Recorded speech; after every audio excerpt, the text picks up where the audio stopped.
Cycle ஓட்டலாமா? லாஸ்ட்டாக போட்ட Singapore கோவில் வீடியோவில் சைக்கிளை பற்றி தனியாக ஒரு பெரிய வீடியோ எக்ஸ்பிளைன் பண்ணி போடுறேன்னு சொல்லியிருந்தேன். அந்த வீடியோ தான் இது. சிங்கப்பூரில் மொத்தம் 2 கலரில் சைக்கிள் இருக்கும். ஒன்று ஹெலோ ரைட் அப்படின்ற ப்ளூ கலர் சைக்கிள், அப்புறம் எனி வீல் அப்படின்ற க்ரீன் கலர் சைக்கிள். நான் இந்த ப்ளூ கலர் ஹெலோ ரைடு தான் யூஸ் பண்ணுறேன். இது எப்படி யூஸ் பண்ணணும்னா, மொபைல்லேருந்து நம்ம அப்ளிகேஷன் டவுன்லோட் பண்ணி அதிலேருந்து அன்லாக் பண்ணி பேமெண்ட் பண்ணி யூஸ் பண்ணுற மாதிரி இருக்கும். யூஸ்வலி இந்த சைக்கிள் ஒரு 30 மினிட்ஸ் ரைடுக்கு $1 சார்ஜ் பண்ணுவாங்க. இதுவே நம்ம மந்த்லி பாஸ் போட்டோம் அப்படின்னா அது $10. பட் ஆனால் நீங்கள் மாதம் ஃபுல்லாக ஃப்ரீயாக ஓட்டுற மாதிரி நம்ம யூஸ் பண்ணிக்கலாம். அந்த பாஸ் யூஸ் பண்ணோம் அப்படின்னா நம்ம ஓட்டுற எவ்ரி ரைடில் ஃபஸ்ட்டு 30 மினிட்ஸ் உங்களுக்கு ஃப்ரீயாக கொடுப்பாங்க. ஸோ அதை நம்ம 25 மினிட்ஸ் சைக்கிள் ஓட்டிட்டு அதை உடனே பார்க் பண்ணிவிட்டு மறுபடியும் அன்லாக் பண்ணி மறுபடியும் 30 மினிட்ஸ் ஃப்ரீயாக ஓட்டலாம். ஸோ நம்ம சார்ஜே ஆக விடாமல் இந்த மாதிரி ஃப்ரீயாகவே யூஸ் பண்ணிக்கலாம். நான் ஒரு 4 கிலோமீட்டர் சரௌண்டிங்கில் எங்கேயாவது போகிறேன், கோவிலுக்கு இல்லை மார்க்கெட்டுக்கு இல்லை ஜிம்முக்கு அந்த மாதிரி போகிறேன் அப்படின்னாலே சைக்கிள் தான் யூஸ் பண்ணுவேன். பஸ்ஸோ ட்ரெயினோ நம்ம எடுத்தோம் அப்படின்னா நமக்கு $1 இல்லை $2 சார்ஜ் பண்ணுவாங்க. இந்த மாதிரி சின்ன சின்ன டிரான்ஸ்போர்ட் செலவை குறைக்கிறதுக்காகவே நான் சைக்கிள் அதிகமாக யூஸ் பண்ணுவேன். இந்த சைக்கிள் நாம் இருக்கிற இடத்துக்கு நியரஸ்ட் பிளேஸ் எல்லா இடத்துலையுமே அவைலபிளாக இருக்கும். ரயில்வே ஸ்டேஷன், பஸ் ஸ்டாப்பு, நம்ம வீட்டுக்கும் கீழே இல்லை பக்கத்தில் ஒரு பார்க்கிங் லாட் போட்டு அங்கே தனியாக சைக்கிள்லாம் வச்சுருப்பாங்க. நம்ம போய் எடுத்து யூஸ் பண்ணிக்கலாம்.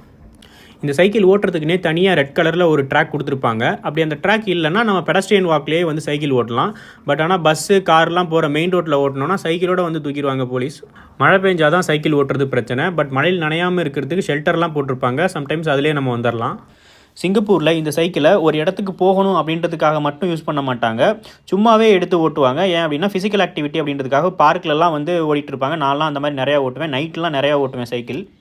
நான் சின்ன வயசில் ஓட்டின சைக்கிள், நம்ம ஊரில் இருக்க சைக்கிள்லாம் மிதிக்கிறதுக்கே ரொம்ப கஷ்டமாக இருக்கும். ஆனால் இந்த சைக்கிள் லைட்டாக மிதித்தாலே நல்லா போகிற மாதிரி தெரியுது. பட் எனக்கு மட்டும்தான் அப்படி தெரியுதா இல்லை நார்மலாகவே இப்போ வர சைக்கிள்லாம் அப்படி வருதான்னு தெரில. பட் நான் ரொம்ப வருஷம் கழித்து இப்போ இங்கே ஓட்டுறதுனால எனக்கு அப்படி ஃபீல் ஆகுதான்னு தெரில. அப்புறம் இந்த சைக்கிளில் சீட்டை நம்ம ஹைட்டுக்கு ஏற்றாப்புல நம்ம அட்ஜஸ்ட் பண்ணிக்கலாம்.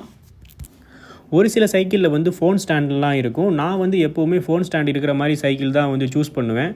அப்போ தான் ரீல்ஸ் ஸ்க்ரோல் பண்ணிட்டே போயிட்டு எங்கேயாவது மோதலாம். பெல் ரொட்டேட் பண்ணுற மாதிரி இதில் இருக்கும். அப்புறம் இந்த கியூஆரை வச்சு தான் அந்த ஆப்லேருந்து நம்ம ஸ்கேன் பண்ணி நம்ம அன்லாக் பண்ணிக்கணும். நான் மெயினாக இந்த சைக்கிள் யூஸ் பண்ணுறதுக்கு காரணமே ஒரு கொஞ்சமாவது ஃபிசிக்கல் ஆக்டிவிட்டி இருக்கணும் அப்படின்றதுக்காக தான். ஆக்சுவலாக இங்கே நிறைய பேர் ஓன் சைக்கிளே வச்சுருப்பாங்க. நான் காமன் சைக்கிள் யூஸ் பண்ணுறதுக்கு காரணம், நம்ம ஒரு இடத்துல எடுத்துகிட்டு இன்னொரு இடத்துல போட்டுட்டு அப்படியே கூட நம்ம போயிடலாம், இல்லை வரும்போது பஸ்ஸில் கூட வந்துடலாம். பட் ஓன் சைக்கிள் வச்சுருந்தா கஷ்டம், அதை நம்ம பாதுகாக்கணும். இங்கே சைக்கிள் தெஃப்ட்டும் அதிகம். ரீசெண்டாக என்னோடய ஃப்ரெண்டோட சைக்கிளை கூட தூக்கிட்டாங்க. நாம் போக வேண்டிய பிளேஸ்க்கு போனதுக்கப்புறம் அங்கே நியரஸ்ட் பார்க்கிங் எங்கே இருக்கோ அதை பார்க் பண்ணிவிட்டு அந்த சைக்கிளை விட்டு வந்துடலாம். அதுக்கப்புறம் நம்ம வரும்போது வேறு சைக்கிள் இருக்கும், அதை எடுத்துக்கலாம். அவ்வளோதான் சைக்கிள் வீடியோ. இன்னும் நிறைய வீடியோஸ் வருது. ஸோ ஃபாலோ பண்ணி வச்சுக்கோங்க. நெக்ஸ்ட் வீடியோவில் பார்க்கலாம். பாய் பாய்.